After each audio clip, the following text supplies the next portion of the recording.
It began with a whisper inside a freezing Soviet bunker. A decorated officer, his medals clinking faintly in the dim light, sat alone, muttering in a language no one recognized.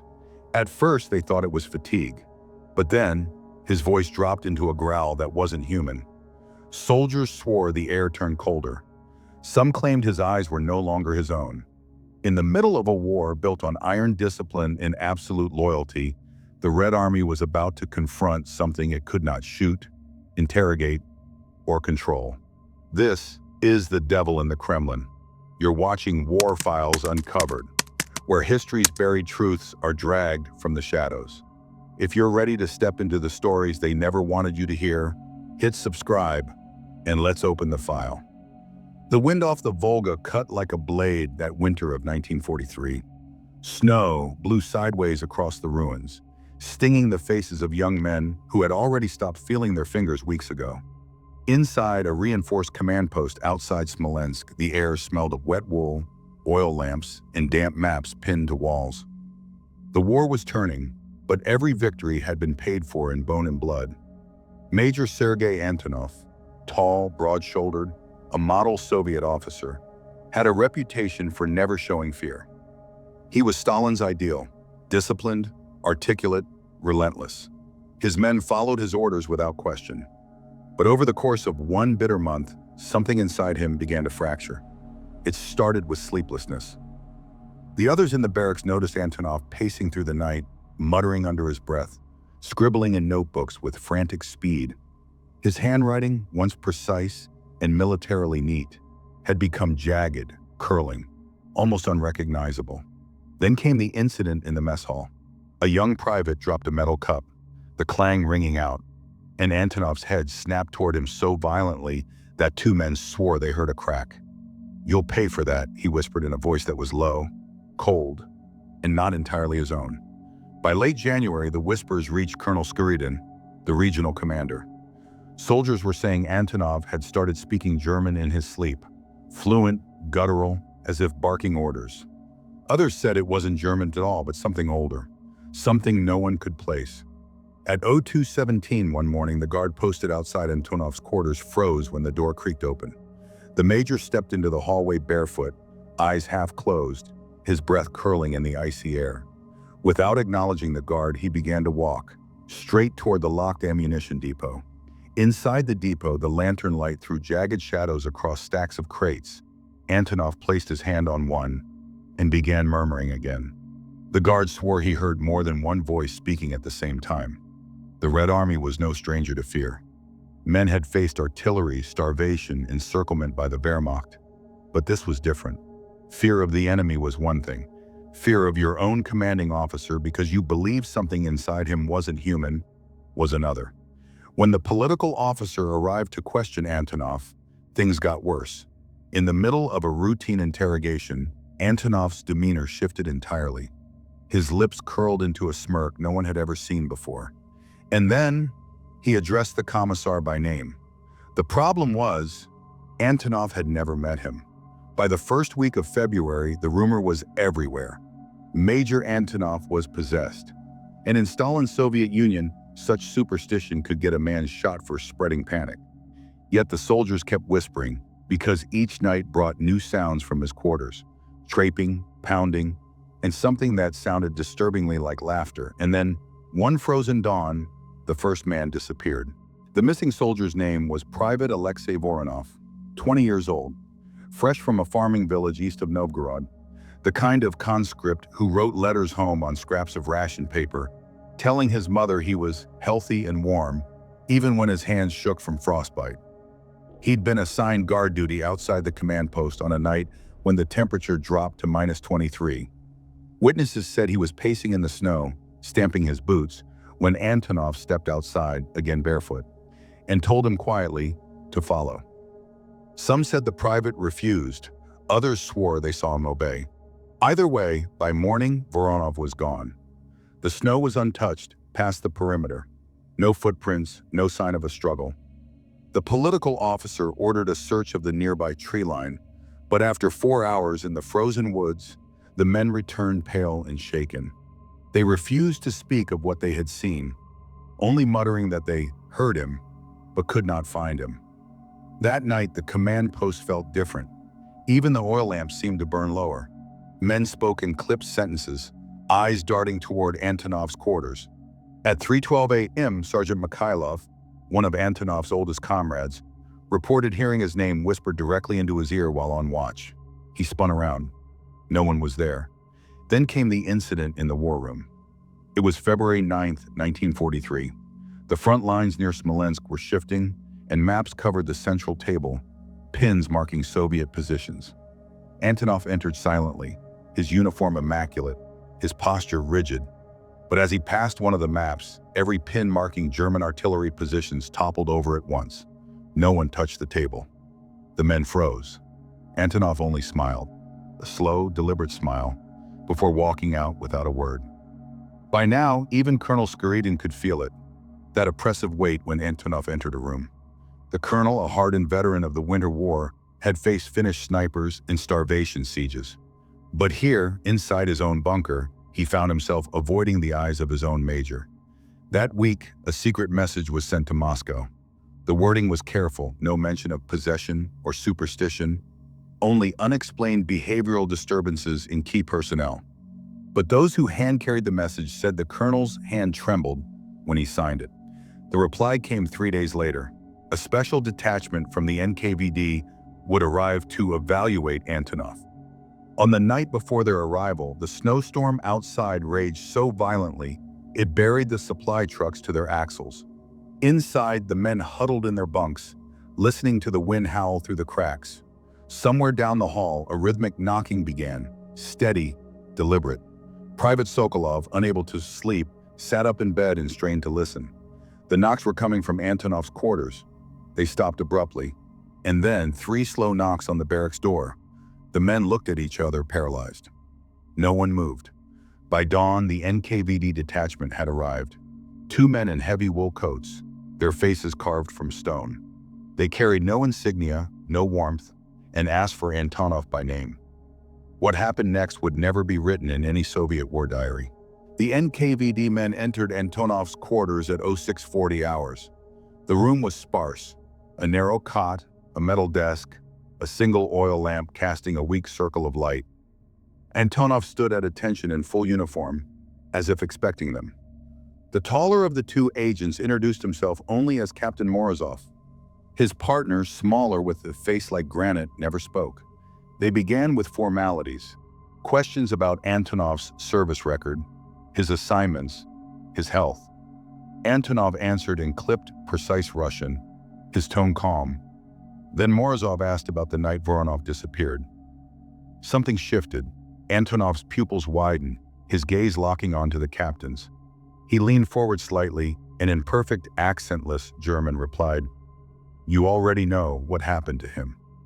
Morozov's pen stopped mid-stroke. "Why are you speaking German, Major?" Antonov tilted his head. "It is not German. You simply think it is." The silent NKVD man glanced at his partner. Morozov pressed on, but as the questions grew sharper, Antonov's answers became stranger. He began describing events in the bunker from weeks earlier, conversations held in private, words spoken behind closed doors. At one point, he turned to the silent NKVD man and said without prompting, "Your sister is still alive. You should visit her before it's too late." The man's face drained of color. His sister had been missing for months. Information Antonov could not have known. The temperature in the room seemed to drop. The oil lamp flickered, and then, without warning, Antonov began to recite names. Rapid fire, one after another. Every name belonged to a Soviet soldier stationed in the sector. Every name was followed by a date. When Morozov demanded to know the meaning of the dates, Antonov's lips curled into that same slow smile. "Those are the days they will die," he said. The interrogation ended abruptly. The NKVD agents stepped out into the corridor, shutting the door behind them. Inside, Antonov remained standing at attention, eyes fixed on the wall. For the next 3 nights, the agents kept him under constant watch. They reported that he barely slept, barely ate, and spent hours standing in the center of the room, whispering in that same indecipherable tongue, On the fourth night, the whispers grew louder, loud enough for the guards outside to hear. But here was the problem: the voices were overlapping. Multiple voices. Men, women, some sounding impossibly far away, others as if they were speaking directly into the guards' ears. At 2:03 a.m., the door to Antonov's quarters opened by itself. The NKVD agent stepped inside and found the room empty. The alarm was raised instantly. Searchlights swung out into the snow, cutting white cones through the darkness. Boots pounded against the frozen ground as soldiers grabbed rifles and fanned out toward the tree line. The blizzard hadn't let up. Visibility was barely 20 meters. The snow whipped sideways, stinging eyes and coating faces in ice. Somewhere in that white void, a figure was moving. Private Sokolov, one of the guards who'd heard the overlapping voice, swore he saw Antonov just beyond the lights, standing perfectly still, his back to the camp. The snow didn't seem to touch him. Sokolov shouted his name. Antonov didn't turn. The NKVD men ordered everyone to advance. They moved in a loose line, rifles ready, boots crunching over drifts. Then, faint at first, but growing clearer, they heard it. The same indecipherable murmuring from Antonov's room. Only now it was echoing through the trees, as if the forest itself was speaking. Captain Morozov pressed forward, signaling the others to follow. Every few meters, a dark shape in the snow would resolve into nothing more than a twisted branch or a broken stump. But the murmuring never stopped. At 02:46 a.m., they reached a clearing. In the center stood Antonov. Bareheaded, no gloves, his uniform dusted with frost. His lips were moving, but the words didn't match the sounds. Morozov shouted for him to stop. Antonov didn't. The silent NKVD agent stepped forward, drawing his pistol.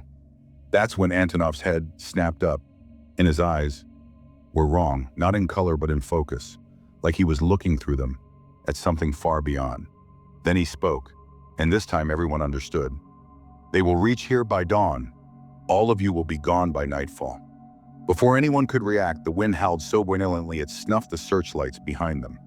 In the darkness, several men swore they saw shapes, tall, thin, moving in the storm. Others claimed they felt hands brushing past their faces, icy and weightless. When the lights flickered back, Antonov was gone. Only his footprints remained in the snow, leading into the black mouth of the forest. The NKVD ordered the men to follow, but as they stepped into the trees, the tracks simply ended. No disturbance in the snow, no trail, just empty silence. By dawn, the search had turned up nothing. But the mood in the camp had shifted entirely. The men spoke in hushed tones, avoiding the subject. Some claimed Antonov had been taken. Others whispered that he had never been human to begin with. 2 days later, the first of the names Antonov had recited during interrogation came true. It began quietly. February 14th, 1943. The first date Antonov had spoken in that cold interrogation room. At 07:15 hours, Sergeant Mikhailov left the bunker to check the defensive lines along the ridge. The snow had stopped, leaving the world unnervingly still. He was only 50 meters from the perimeter when the shot rang out. A single distant crack, not German, not even close enough to be an enemy sniper. When they found him minutes later, Mikhailov lay face down in the snow. No wound, no blood. His skin was pale, his eyes open, his body frozen in a posture of sudden collapse. The medics couldn't explain it. They marked it as exposure. But the men who saw his face swore there was a look of absolute terror frozen there. The next date came 3 days later. Private Sokolov, the same man who'd first seen Antonov in the snow, failed to report for roll call. They found him still in his bunk, eyes closed, lips faintly blue. No signs of struggle, no illness, just gone. By now, Captain Morozov had pulled the NKVD detachment deeper into the investigation. But their presence only made the camp more uneasy. Soldiers avoided their gaze. At night, whispers spread faster than the cold. Some claimed they saw Antonov again, a fleeting shape in the tree line, standing perfectly still. Others said they heard his voice outside their quarters calling them by name.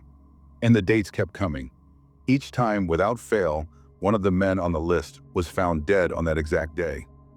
No pattern in rank, no pattern in duty assignments. The only common thread was that every one of them had been stationed at the bunker when Antonov began to change. By late February, morale had collapsed. Some soldiers refused to leave the bunker after dark. Others begged to be transferred to the front, anywhere but here, but transfer orders were denied. Moscow didn't want stories of possession spreading through the ranks. Officially, these were unrelated incidents under investigation. Unofficially, the men began marking the days on the wall, counting down to their own names. On the night of February 27th, the date belonging to Corporal Yuri Lebedev, the storm returned. Wind hammered the walls, snow slammed against the windows. Lebedev sat awake on his bunk, rifle in his lap, refusing to sleep. At exactly 2:14 a.m., the door to the barracks creaked open. No one stood there, just the howling snow outside. Lebedev rose slowly, eyes fixed on the doorway. One of the younger soldiers reached out to grab his arm, but Lebedev was already walking into the storm. They found him at dawn, half buried in snow just outside the perimeter, face tilted toward the tree line. His eyes were open, and he was smiling. The next name on Antonov's list belonged to Captain Morozov himself. March 3rd, 1943, the date Antonov had spoken for Captain Morozov. The captain didn't sleep the night before. He sat at his desk, revolver laid beside him, a single oil lamp casting hard shadows across the walls. Outside, the wind had died. The silence felt unnatural, heavy, like the air before a thunderclap. At 01:56 a.m., the lamp flickered. Morozov froze, eyes on the door. A faint scraping sound came from the hallway, slow, deliberate, like boots dragged across the floor. He rose, revolver in hand, stepping quietly toward the sound. The door handle rattled once. Then it turned. Antonov stood there. His uniform was pristine, untouched by snow or dirt, as if he had just stepped from a parade ground. His face was pale, eyes calm. Too calm. "Captain," he said in a low voice, "you've come far enough." Morozov aimed the revolver directly at his chest. "You're coming with me." Antonov tilted his head slightly, as though listening to something distant. "I'm not here for you," he replied. "They are." From the darkness behind him, shapes emerged. Tall, indistinct, their outlines bending unnaturally against the lamplight. The air turned so cold that Morozov's breath hung in thick clouds. Antonov stepped forward. "Do you understand now? It was never about me. I was only the door." The shadows closed in. Morozov squeezed the trigger. Once, twice, 3 times. The shots echoed through the bunker, but Antonov didn't flinch. He only smiled that slow, deliberate smile. The lights went out. When the soldiers burst into the room moments later, the lamp was still burning, but the room was empty. Morozov was gone. The war ground on. Official records listed the missing as lost in action. The names and dates were never spoken aloud again. The bunker was abandoned weeks later as the front shifted west. Years later, long after the war, a retired Soviet clerk tasked with declassifying wartime files stumbled upon a sealed NKVD report.